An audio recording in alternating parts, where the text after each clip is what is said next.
Selamat mendengarkan podcast ini. Sering saya mengatakan satu kalimat yang mungkin saudara juga sudah biasa mendengar. Kalau kita membaca Alkitab, kita harus sungguh-sungguh memperhatikan konteks ayat tersebut. Strictly, ketat di dalam konteks. Sebab ada banyak kesejajaran di dalam Alkitab yang orang tidak tangkap karena mereka tidak ketat dalam konteks. Misalnya mengenai kelahiran baru, saudaraku ya. Kalau kita membaca Alkitab yang begitu luas, begitu banyak pasal, begitu banyak ayat. Hidup baru paling tidak hanya di 3 tempat, saudara. Dan yang paling menonjol hanya di Yohanes pasal 3. Tetapi kalau di kalangan gereja karismatik ini kan yang namanya kelahiran baru itu sudah menjadi doktrin begitu rupa sampai menjadi tidak karu-karuan, saudaraku. Dan yang paling menyedihkan adalah ketika orang berpikir bahwa kelahiran baru itu sebuah fenomena supranatural, sebuah mujizat. Seakan-akan itu terjadi oleh karena tindakan Tuhan sepihak dan secara ajaib. Padahal tidak demikian, saudara. Kelahiran baru itu sebuah proses natural yang memang akan menghasilkan karakter ilahi dalam hidup seseorang. Ini karakter yang luar biasa tentunya. Melalui sebuah proses natural, saudaraku. Maksudnya proses natural itu adalah bahwa seseorang harus mengalami pertobatan berkesinambungan.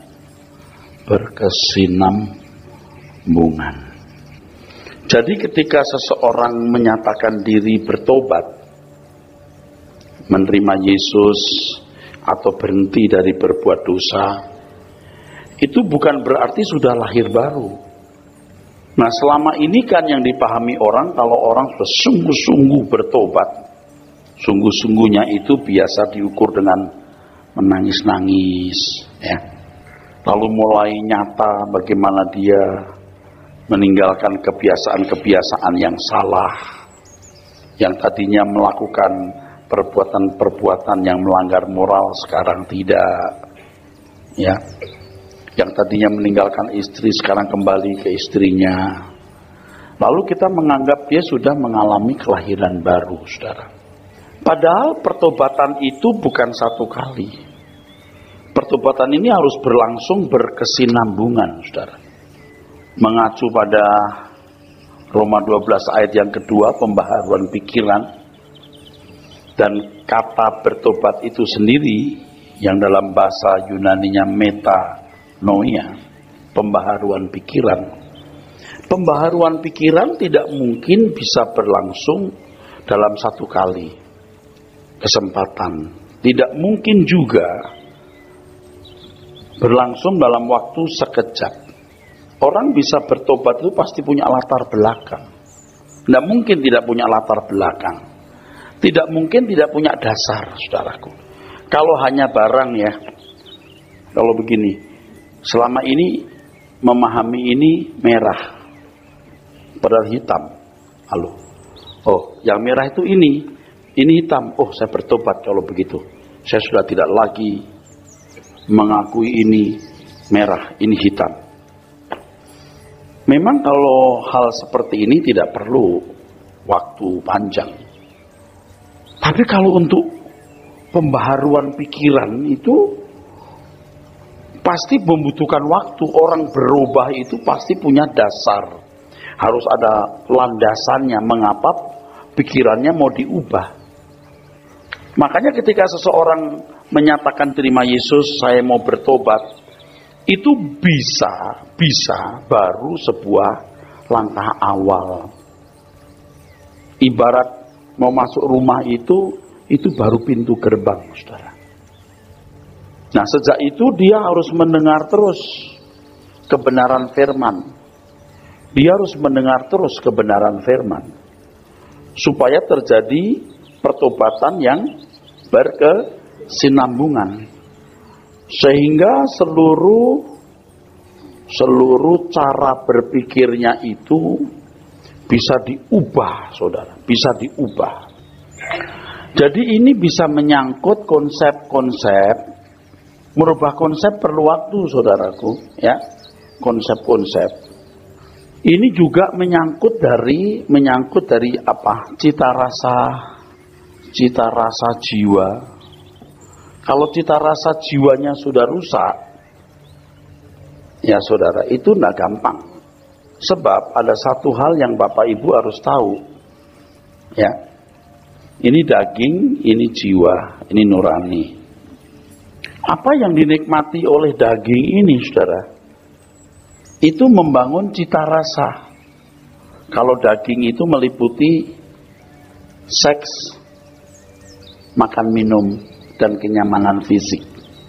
Jiwa ini menyangkut kehormatan, hobi, ya, yang menyangkut jiwa. Dan sebenarnya saudara dan saya ini sudah terbelenggu dalam penjara. Kalau soal makanan, penjara gudeg, penjara sate kambing, penjara sop, ngerti nggak? Nggak bisa makan nggak ada daging, gitu. Terpenjara. Kalau makan mesti harus ada nasi. Kalau nggak ada nasi nggak rasa makan. Itu terpenjara di situ. Belum seks, terpenjara di situ. Orang yang pikirannya kotor karena nonton film-film yang tidak pantas ditonton, jadi ikatan itu. Dia terpenjara dagingnya, sekaligus itu jiwanya. Terus kalau di jiwa ini, saya ambil contoh soal dihormati orang. Itu sebenarnya terkungkung. Dia terpenjara oleh keinginan dihormati. Kalau dihormati kan nyes gitu. Lalu bagaimana dia bisa bersikap, mengucapkan kata-kata atau berpenampilan yang membuat orang lain menghormati atau menyanjung, lalu rasa nyes. Itu jadi candu. Orang yang suka marah, kalau marah dia puas. Ada kesempatan marah, dia ledakkan marahnya, dia nikmati kemarahan itu. Itu juga maknyes juga, nyesnya. Ini manusia ini konsep-konsepnya mesti dirubah, cita rasanya juga mesti dirubah. Makanya Tuhan membuat bisa merubah seseorang itu ya melalui yang pertama kebenaran, yang kedua pengalaman. Ada orang yang harus dihentak dengan pengalaman. Sebenarnya sama seperti pada umumnya orang kalau mengalami kejadian yang dahsyat, ya, yang mengguncangkan jiwanya bisa berubah. Sejak peristiwa itu jiwanya berubah. Misalnya peristiwa kehilangan pasangan hidup, peristiwa dikhianati teman dekat, itu jiwanya bisa berubah. Tapi perubahan yang liar, yang nggak jelas. Perubahannya liar, nggak karu-karuan. Tapi kalau Tuhan mendesain peristiwa, itu nggak liar, arahnya jelas. Saya sedang perbaiki bagian-bagian mana. Pasti ke arah kesempurnaan seperti Kristus. Jadi yang pertama melalui kebenaran supaya konsep-konsepnya dirubah. Yang kedua melalui peristiwa di mana seseorang memiliki pengalaman. Kalau saudara mengerti ini baru summary. Ini summary ini. Yang saya ngomong ini summary. Karena saya udah nggak sabar ya. Saya mau cepat Anda biar tahu, nggak bingung. Tidak mungkin secara mistik. Jadi terima Yesus sebagai juru selamat, dia lahir baru. Oh, dia sudah lahir baru. Sekarang dia sudah nggak main judi lagi. Kalau hanya tidak main judi itu belum memenuhi standar. Sebab kelahiran baru itu pada akhirnya akan membuat seseorang bisa hidup dalam kedaulatan Allah. Atau kalimat lain, hidup dalam pemerintahan Allah. Ini kita masih bicara soal pemerintahan Allah. Tidak mungkin orang yang belum lahir baru bisa hidup dalam pemerintahan Allah. Tidak mungkin. Makanya kebenaran ini tidak terbeli pakai uang. Mahal. Nah, yang bisa mengunduh kebenaran ini itu mesti orang-orang yang berani mati. Mati dagingnya, mati duniawinya, habis-habisan dia baru bisa ngunduh. Dan saya harapkan pembicara-pembicara itu berani memperoleh ini. Sebab kalau tidak ditemukan itu kebenaran, saudara sekalian. Ya, kebenaran ini, saudara, nggak kebeli. Karena ini adalah perangkat orang mengalami kelahiran baru. Nah, ini sejajar dengan manusia hidup bukan hanya dari roti saja, tapi dari setiap firman, sampai orang tumbuh lahir baru. Sejajar kan? Sejajar. Tapi kalau orang main comot, lalu membuat deskripsi kelahiran baru itu mujizat. Seakan-akan itu tindakan Allah sepihak tanpa respon manusia. Mana bisa, saudara? Mana bisa? Nah, bagi orang yang nggak lahir baru gimana? Nggak masuk surga. Tidak mungkin orang dihukum karena tindakannya yang terpaksa dia alami atau dia lakukan. Misalnya perempuan diperkosa. Mungkin malu ya hukumannya. Tapi dia tidak pantas dihukum sebagai berzina. Setuju? Betul nggak? Betul nggak, saudara? Ngerti maksudnya? Demikian pula orang tidak mungkin mendapat hadiah dari tindakannya yang terpaksa. Kalau lotre bisa. Lotre bisa, saudaraku. Saya ulangi, tidak pantas orang dihukum melakukan tindakan dari keadaan yang terpaksa dia alami. Setuju? Dan tidak proporsional kalau orang mendapat upah atau hadiah dari tindakan yang dilakukan karena terpaksa atau dalam kondisi terpaksa dia lakukan. Maksud saya ngomong begini adalah tidak mungkin Tuhan menentukan seorang lahir baru, yang lain tidak. Betul? Tidak mungkin. Ini hukum keadilan saja sudah bicara di sini. Supaya saudara bisa mengerti yang saya katakan, saya ambil contoh orang diperkosa tadi. Orang diperkosa nggak bisa dikatakan berzina loh. Nggak bisa dikatakan berzina, saudara. Dan juga tidak pantas orang mendapat hadiah atau upah dari seorang yang melakukan tindakan karena dalam kondisi terpaksa atau keadaan yang bukan karena dia mau melakukan. Ini penting, saya ngomong ini penting. Supaya saudara nanti mengerti bahwa untuk meninggalkan cita rasa jiwa ini, saudara harus meninggalkan dunia. Nggak bisa enggak? Orang yang tidak meninggalkan dunia tidak mungkin bisa mengalami kelahiran baru. Nikodemus tidak lahir baru. Kenapa? Dia tidak mau meninggalkan kenyamanan sebagai seorang pemimpin agama. Matius 19 ayat 16 sampai 22, orang kaya yang ingin memiliki hidup yang kekal tidak pernah menjadi murid Tuhan Yesus, tidak pernah lahir baru. Kenapa? Hartanya banyak, dia tidak mau meninggalkan. Sejajar nggak, saudara? Sejajar kan? Nah, kalau kita tidak strictly di konteks, kita tidak melihat sejajaran itu. Justru ketika kita konteks per konteks kita perhatikan dengan serius dan bisa mengambil makna orisinilnya, kita baru melihat kesejajaran ayat-ayat itu, saudara. Tapi kalau orang tidak strictly, tidak ketat di konteks, dia bikin rumusan-rumusan macam-macam yang saling tabrakan nanti. Saudara ngerti nggak saya ngomong apa ini? Ada yang masih belum nangkep maksud saya. Ini kalau teolog, dia akan lebih tahu maksud saya. Karena banyak benturan-benturan, saudaraku. Benturan-benturan doktrin karena orang tidak strict. Kalau orang misalnya ya, saya sering memberikan contoh, orang dibenarkan bukan karena perbuatan, tapi karena iman. Dia nggak boleh mengambil Yesaya yang mengatakan perbuatan manusia seperti kain kotor. Itu kan konteksnya Yesaya pada abad 6. Tidak bisa disamakan semua orang kebaikan seperti kain kotor. Kamu nggak ada konteks itu. Pasti kacau nanti doktrinnya. Amin. Pasti ngaco nanti doktrinnya. Harus di dalam konteks yang jelas. Dalam konteks yang jelas. Nah, kelahiran baru cuma ada di 3 bagian paling banyak. Dari sekian ribu, sekian ratus ribu ayat. Loh, kok cuma itu? Lalu orang bikin rumusan seenak-enaknya. Itu loh. Sehingga kekristenan tidak dipahami dengan benar. Dan banyak ayat-ayat yang lain mesti dibuang. Seperti berjuanglah masuk jalan sempit. Coba bagaimana mengartikan itu? Nanti akan dibuang.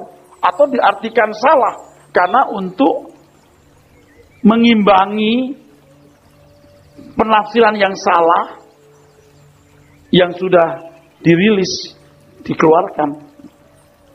Konsep-konsep yang salah ini harus diganti dengan kebenaran. Cita rasa yang salah harus diproses lewat peristiwa yang menjadi pengalaman konkret. Nah, Bapak Ibu, Tuhan sering membuat hentakan-hentakan untuk merubah kita. Sebaiknya tidak. Jangan sampai berdarah-darah. Cukup diperingatkan lewat khotbah, damai kita hilang, kita berkata ampuni aku. Saudara yang hari ini nggak punya duit, Anda berkata, Tuhan, walaupun aku punya uang, aku tetap mencintai Engkau. Kamu belum punya duit. Kalau sudah punya duit, psikologimu berubah. Tuhan, aku tidak membanggakan diri. Tuhan, aku tidak mau sombong, semua dari Engkau. Kau belum dipuji. Kau belum jadi orang besar. Nah, lewat peristiwa-peristiwa itu Tuhan garap kita. Oleh sebab itu, saudaraku, kekristenan itu tidak bisa menjadi sambilan. Segenap hidup kita harus betul-betul dipertaruhkan untuk menjadi manusia Allah. Untuk menjadi manusia Allah harus mengalami kelahiran baru. Untuk mengalami kelahiran baru harus perjuangan. Lukas 14:33, barang siapa tidak melepaskan diri dari segala milik, ia tak dapat jadi muridku. Jadi nggak bisa berkembang. Melepaskan diri dari segala milik. Dan milik yang sayang yang dimiliki yang paling dipertahankan adalah, Anda tahu apa? Keinginan kita itu, saudara. Dan Tuhan Yesus mengatakan, saudaraku, kalau kamu tidak melepaskan dirimu dari segala milikmu, kamu tak dapat jadi muridku. Barang siapa kehilangan nyawa, ia akan beroleh nyawa. Tidak ada cara lain untuk beroleh nyawa kecuali kehilangan nyawa. Kehilangan nyawa di situ suke, artinya apa? Jiwa, dalam jiwa ada pikiran, perasaan, dan kehendak. Harus berani tidak punya kesenangan dalam hidup. Sebelum aku bisa menyenangkan hati Tuhan, sebelum aku lahir baru menjadi keluarga Allah, aku belum senang hidup ini. Nah, yang saya lihat dalam hidup banyak orang Kristen hari ini, saudaraku, banyak orang Kristen yang kelahiran barunya pseudo. Pseudo itu palsu, imitasi. Saudara yang rajin ke gereja seperti ini, rajin mendengar suara kebenaran, pasti cenderung merasa sudah lahir baru kan?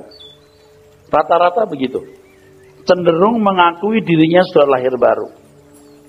Tapi saya mau kasih tahu malam ini, coba curigai dirimu. Jangan-jangan belum. Jangan-jangan belum. Dan kalau saya jujur melihat, tidak sedikit orang-orang yang belum lahir baru. Belum.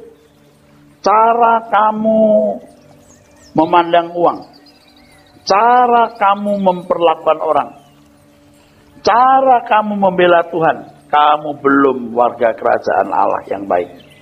Dan menurut saya meragukan kamu lahir baru atau belum. Jadi kelahiran baru itu sebenarnya sebuah proses yang luar biasa sulitnya, saudara. Sebuah proses yang begitu luar biasa rumitnya.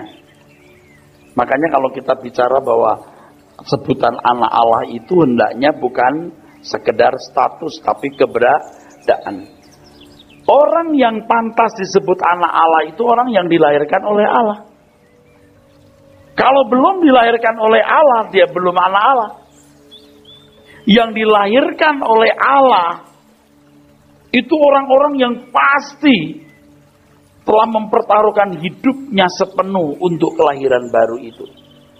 Jadi dilahirkan oleh Allah, jangan saudara pahami secara dangkal atau miskin, apalagi secara mistik, seakan-akan jebrot lahir dengan sendirinya.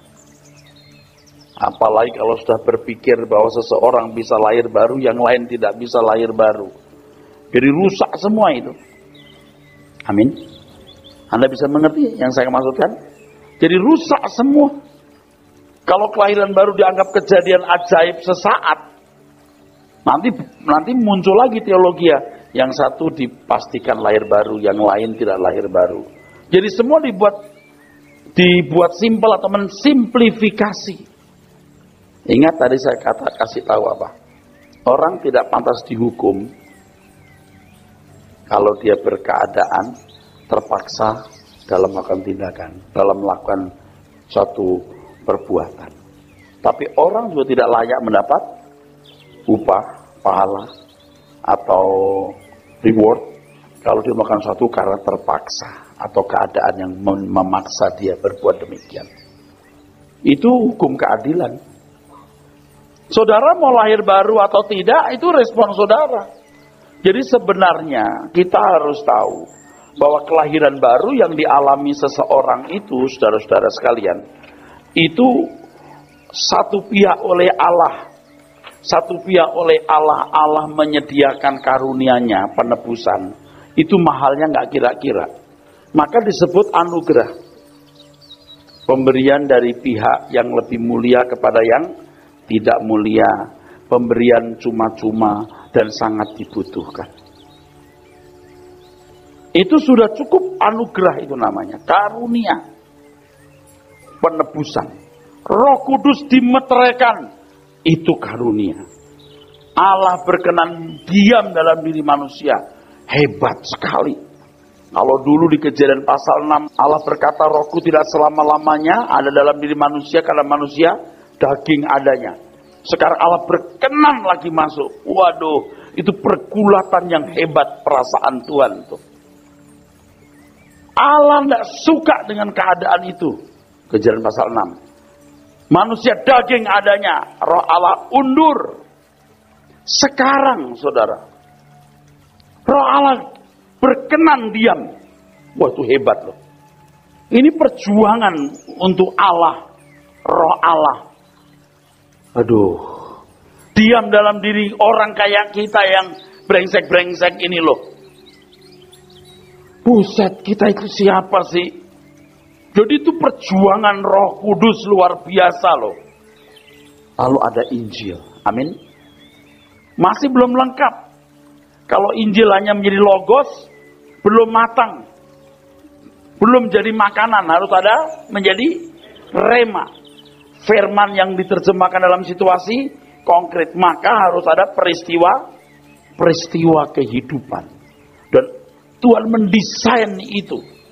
Tadi sudah saya katakan, kalau peristiwa besar dialami seseorang itu bisa merubah secara psikologi orang tersebut, betul? Tapi liar, betul nggak? Nggak jelas kemana arahnya. Tapi kalau Tuhan yang mendesain sesuatu, Tuhan tahu mau dikemanakan orang ini, diapakan wataknya. Makanya semua peristiwa yang terjadi pasti mendatangkan kebaikan, saudaraku.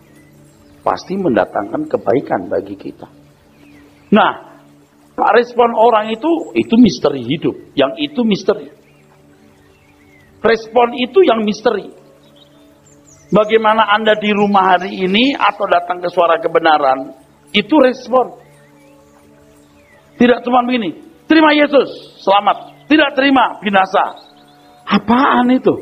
Halo? Respon itu hari ke hari, waktu ke waktu, bahkan bisa jadi menit ke menit. 1 menit Anda berkata, aku pergi saja ke suara kebenaran. Menit berikutnya, malas. Betul nggak, saudara? Oke, jadi pergi. Itu belum menyelesaikan. Harus datang ke sekian kali. Karena iman datang dari pendengaran oleh rema. Berapa ayat, berapa pasal sampai punya iman. Nah, sampai punya iman. Ketika orang memiliki iman, baru dibenarkan. Betul? Baru dibenarkan. Setuju? Kalau nggak punya iman, nggak dibenarkan. Betul? Iman macam apa? Sebab Abraham keluar Ur Kasdim juga belum dibenarkan loh. Di perjalanan, di level tertentu, baru Tuhan mengatakan dibenarkan. Betul nggak, saudara? Saudara juga nggak langsung jadi Kristen dibenarkan. Lewat sebuah proses tertentu, di satu titik tertentu, dibenarkan. Maka, iman tidak boleh dipahami sekedar percaya secara akali.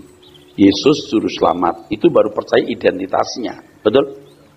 Dia anak Allah yang datang ke dunia, lahir di kota Betlehem, mati di bukit Golgota, hari ketiga bangkit. Itu baru sejarahnya. Iman itu penurutan terhadap kehendak Allah.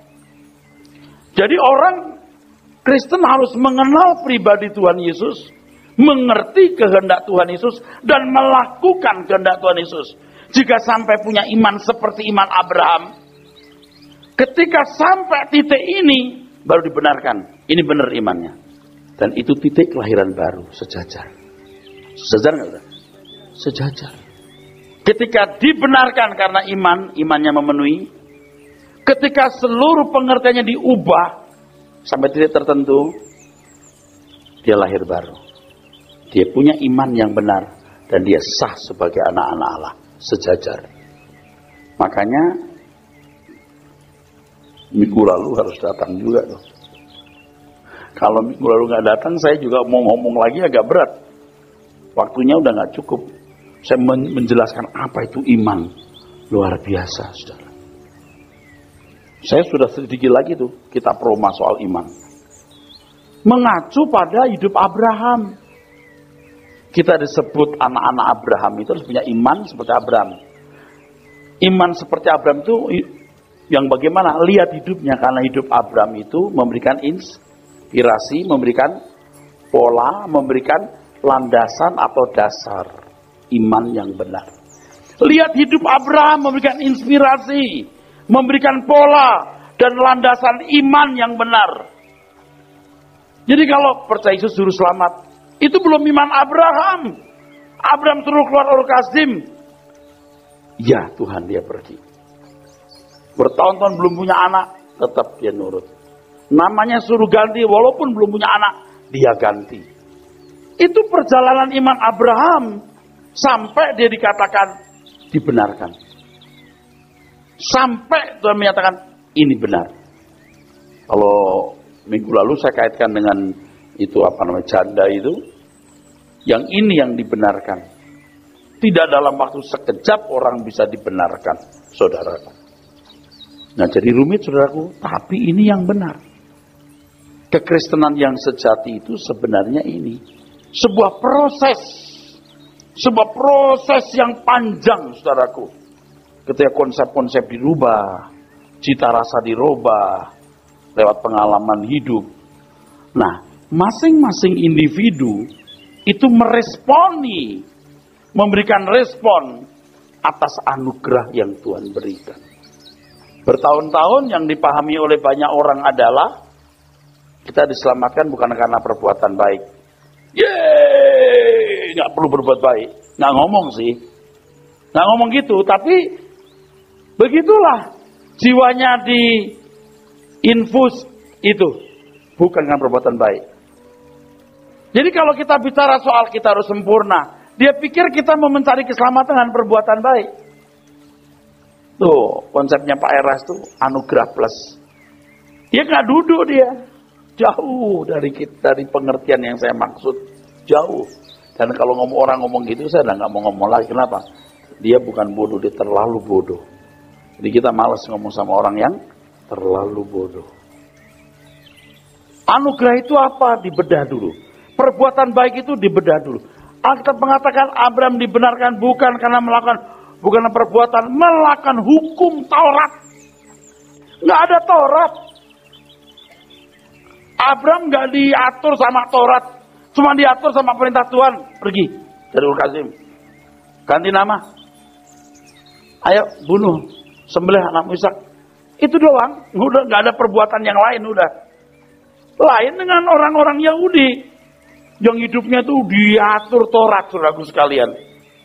Gaya hidup orang Yahudi itu gaya hidup Taurat. Agama itu begitu. Gaya hidup Taurat. Kalau agama-agama tertentu yang lain punya hukum dan syariat. Gaya hidupnya, gaya hidup syariat dan hukumnya itu. Saya baru dengar loh, kaget juga saya. Motivator yang non-Kristen berkata begini. Disebut nama agamanya ya. Agama ini tuh sebenarnya jalan hidup. Gitu. Wah, kaget saya. Wah, ini slogan kita terus tuh. Tagline kita terus tuh. Christianity is not religion but the way of life. Cuman Kristennya diganti pakai nama agamanya. Waduh, sama dong. Nggak sama. Gaya hidupmu dihukum dan syariatmu. Kalau gaya hidupku di Tuhanku. Orang Yahudi, Taurat is my law. Kalau you, syariat hukum, itulah hukummu, gaya hidupmu. Kalau gaya hidupku, gaya hidupnya Tuhan. Itu gaya hidupnya Abraham. Apapun yang diperintahkan oleh Allah, dilakukan. Kita, apapun yang Tuhan perintahkan, kita lakukan. Itu iman yang benar. Tepuk tangan, saudara. Nah, masalahnya, kembali ke tadi saya sudah ngomong, sudah ada kerusakan-kerusakan dalam diri kita. Kita sudah dibelenggu, masalahnya, dibelenggu. Belenggu dosa daging, dosa dalam apa? Daging. Dan yang kedua, dosa dalam, ini kemelesetan dalam jiwa. Kita pasti lebih nurut daging kita. Pasti lebih nurut keinginan jiwa kita. Bagaimana ini ditundukkan, lalu Tuhan yang memerintah. Bisa 1 hari, 1 bulan, setahun? Enggak bisa. Orang yang lahir baru yang saya pahami, punya satu level di mana dia sudah hidup di dalam penurutan dan kehendak Allah walaupun belum sempurna. Sebab sempurnanya Abraham juga waktu dia menyembelih anaknya Ishak.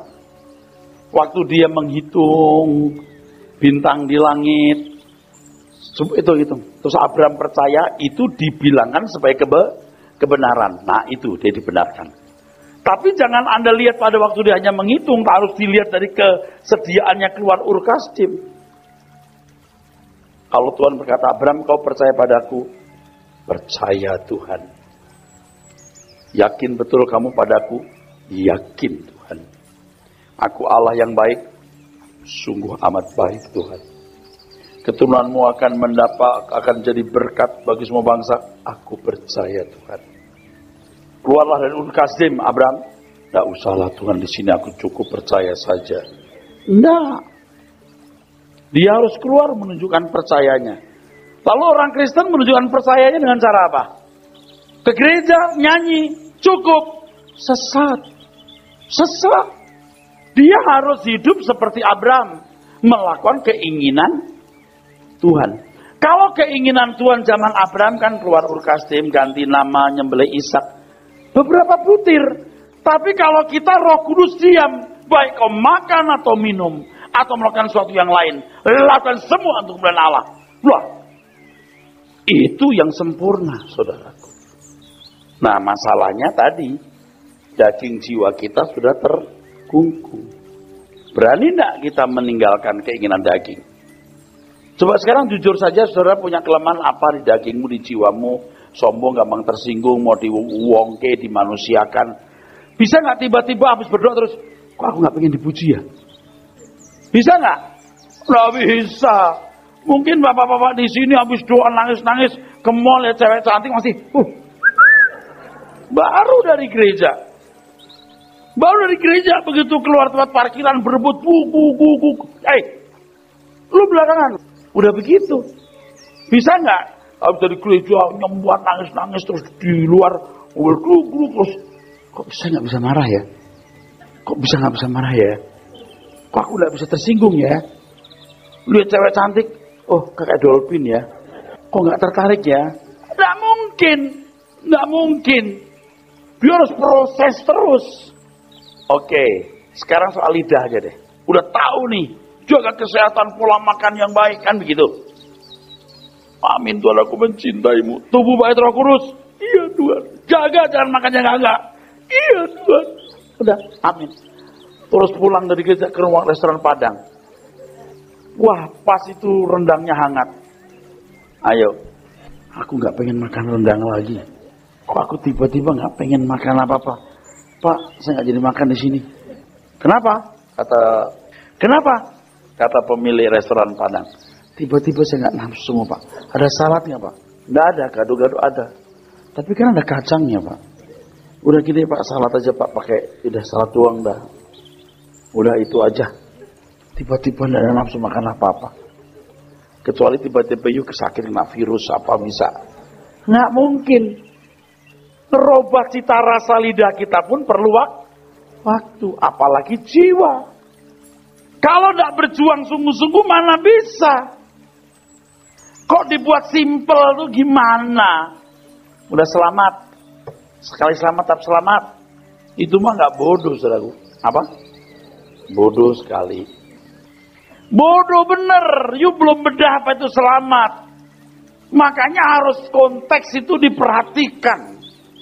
Lihat bahasa aslinya gitu. Misalnya begini. Pikirkan perkara yang di atas bukan di bumi.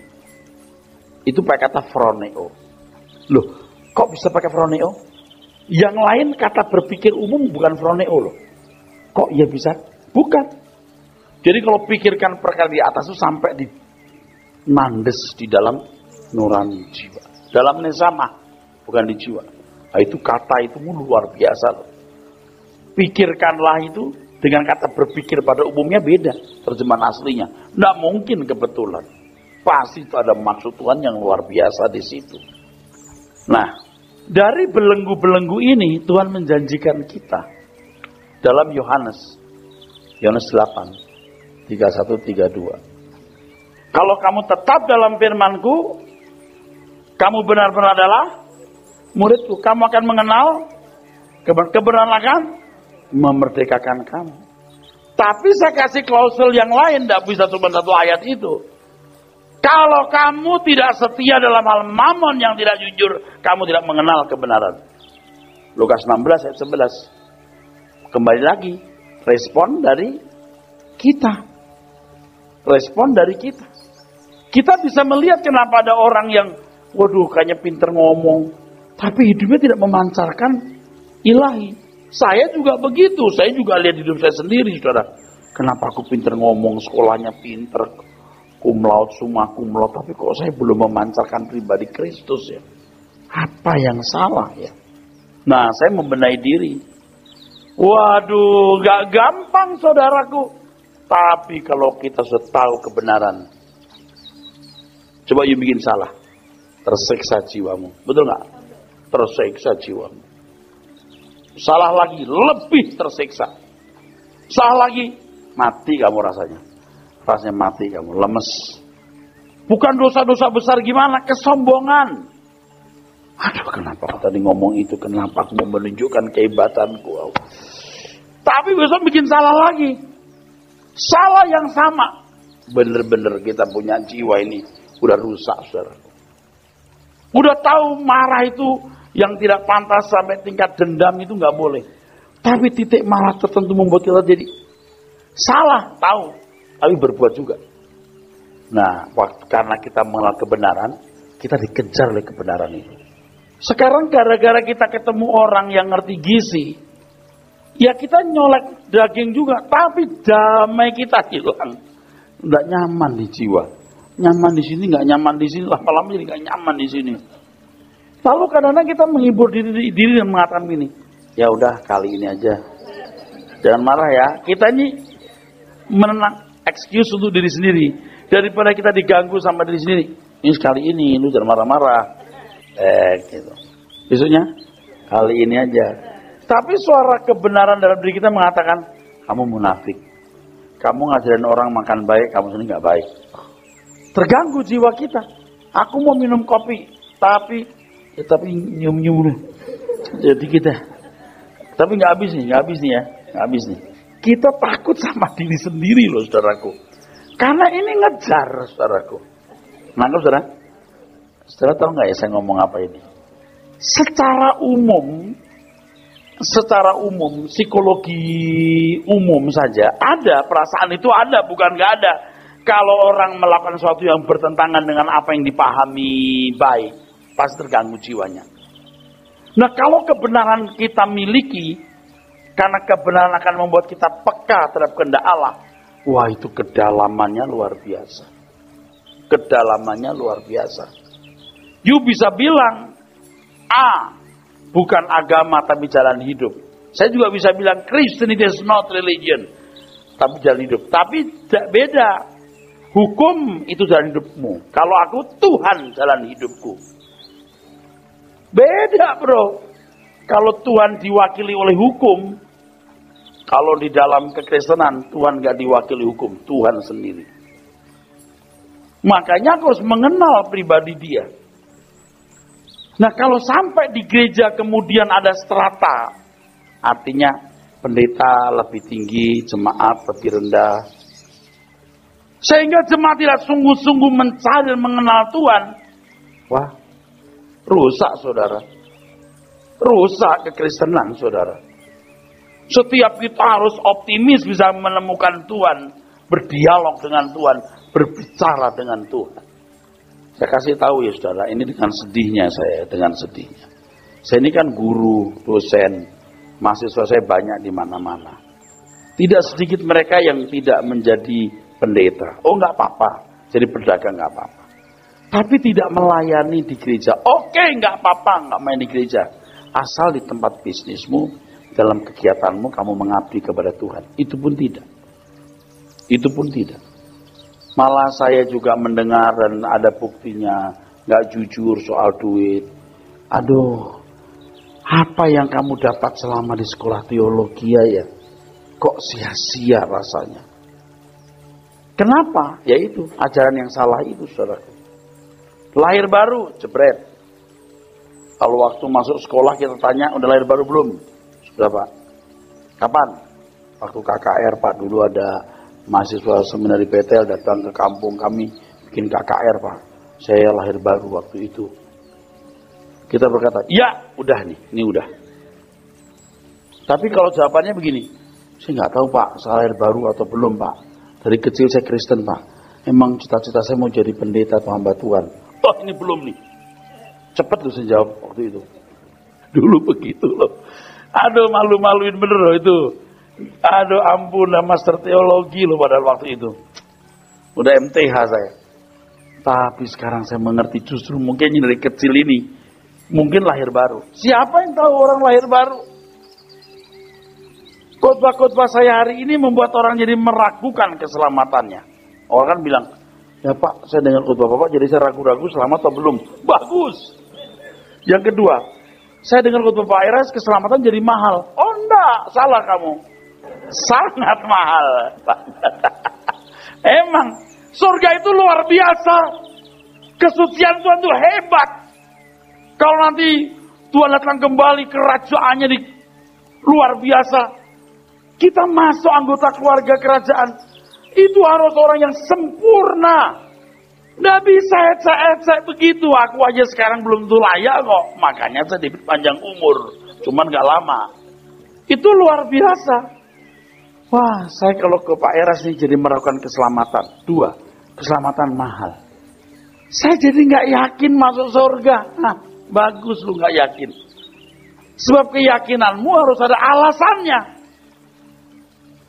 Kalau dulu Pak, saya yakin masuk surga. Alasannya apa? Yakin. Apa dasar yakin? Yakin aja. Keyakinan itu ada dasarnya. Kalau sudah tiap hari hidup dalam kebenaran, kesucian, Orang yang hidup dalam kesucian itu sadar, aku suci. Aku benar. Waktu salah dia juga sadar, aku salah. Betul nggak? Kalau orang urusan serius dengan dirinya. Jadi kalau orang yang suka menghakimi orang sok suci, dia pasti nggak suci. Pasti nggak. Orang yang suci benar itu sadar dirinya suci. Kalau salah dia ngerti dia salah. Dan dia tidak suka menghakimi orang. Dan tangannya terbuka terhadap orang yang berdosa untuk diperbaiki. Kita kurang berjuang dengan sungguh-sungguh. Orang yang sungguh-sungguh berusaha lahir baru. Sadar. Aku sekarang sudah lahir baru. Sadar. Aku kok dulu gak mikir ya rumahku di surga. Kok sekarang aku mikir rumahku di sana bukan di bumi. Nah dulu bertahun-tahun jadi Kristen. Kenapa aku gak mikir dunia bukan rumahku. Itu banyak perubahan-perubahan yang terjadi, saudara. Dan yang paling luar biasa apa? Ini ciri-ciri yang saya ingat saja. Dunia pudar keindahannya. Kalau dulu kita ke mall, kita ngegeratak beli apa? Rasanya sekarang mau beli apa sih? Lalu ciri yang lain. Pengen denger nggak? Pengen denger, saudara? Orang yang lahir baru akan melihat hidup ini tragis. Tragis hidup ini. Lihat. Ibu-ibu lagi senang sama bayinya, kita lihat begini. Nggak lama. Ibunya yang meninggal, anak yang meninggal. Tiba-tiba anaknya punya kelainan jantung segala macam. Tunggu. Tiba-tiba suaminya kabur, nggak pulang, kawin lagi. Tunggu. Tragis hidup ini. Oke, semua running well. Nggak ada masalah. Begitu mati, you dibuang dari hadirat Tuhan selama-lamanya. Tragis. Makanya kita serius mempersiapkan diri untuk langit baru, bumi baru. Begini saudara. Ketika kita mendengar kebenaran, lalu Tuhan garap kita lewat berbagai masalah, peristiwa, pengalaman. Nurani kita. Kalau sudah sampai di nurani ini, kita sadar. Kita sadar. Aku tuh gak bisa nyolong lagi. Sadar, dunia bukan rumahku. Rumahku di surga. Di belakang langit biru. Sadar, kuat. Makanya tiap hari terus bombardir dengan kebenaran-kebenaran. Masuk ke nurani. Bukan pada waktu di gereja, oh surga rumahku. Begitu pulang, di rumah dunia. Udah beda lagi. Udah berubah lagi. Tapi kalau sudah melekat di nurani, kemanapun kita bawa kesadaran itu. Kemanapun kita pergi. Pikiran kita hanya Tuhan, membela pekerjaannya. Aku tidak boleh melukai hati Tuhan. Dunia ini ada majikan agung. Ada Tuhan yang memperhatikan hidupku. Dia responsif dan reaktif terhadap apa yang kupikirkan, kuucapkan, kulakukan. Dia akan datang kembali membawaku ke sana. Dunia segala keindahannya tidak membahagiakan diriku. Terus tuh. Jadi permanen karena masuk di situ. Bapak Ibu yang rajin mendengar suara kebenaran, saya kira terus digores terus. Sampai saudara-saudara sekalian menyadari sudah sampai di nesyamah ini. Amin.